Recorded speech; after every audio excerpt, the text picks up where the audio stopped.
President Trump to talk about it yesterday. Heritage Action CEO Michael Needham is with us now. Well, you had the face-to-face meeting with, I think you met face-to-face with the President yesterday. Is that correct, Michael? Yep, we were over at the White House yesterday. Was he amenable to any of your demands? Because I know you're not happy with the Ryan package. You've got your own. Well, was he amenable towards any of the changes you want to make?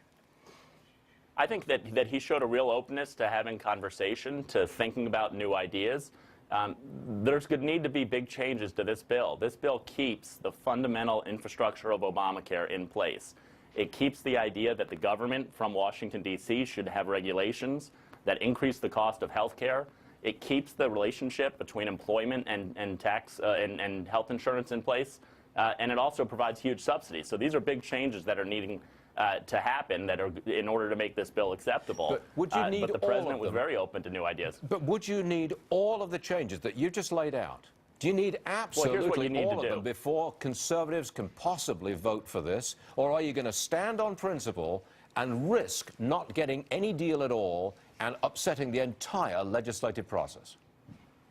We understand how the legislative process happens. What we need to happen is the promise to repeal and replace Obamacare to happen. And that means taking the progressive architecture of Obamacare out and replacing it with free market reforms. And I think that if you're keeping that architecture in place and just changing some of the subsidies or changing a little bit around the architecture, that's never going to be acceptable. But if instead you say free market health care works, we should have patients and doctors be the ones who are making health care decisions, not government and insurance companies and your boss, then we'd be open to all sorts of creative ideas. But the key is to completely repeal the architecture of Obamacare. That's what the promise was, and that's what the president wants to deliver on. And again, if you don't get that basic, if you don't get that, it's gone.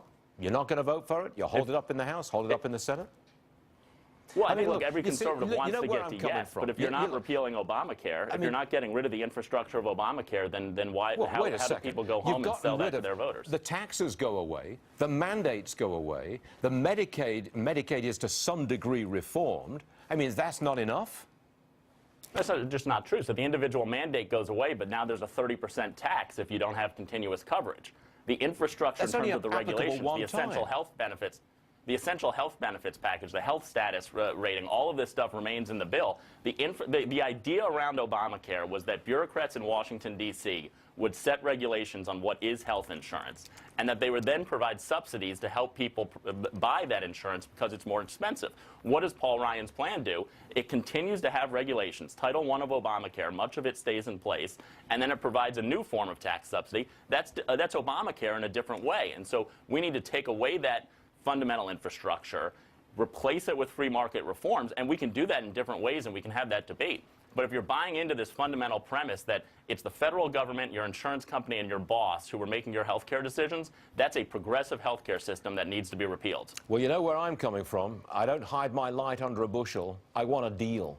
I want a deal so you can get on with cutting taxes and you can get on with growing the U.S. economy. I want a deal.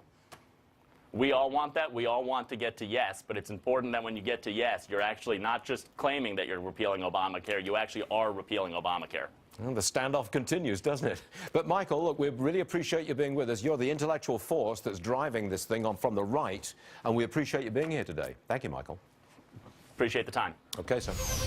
How about this?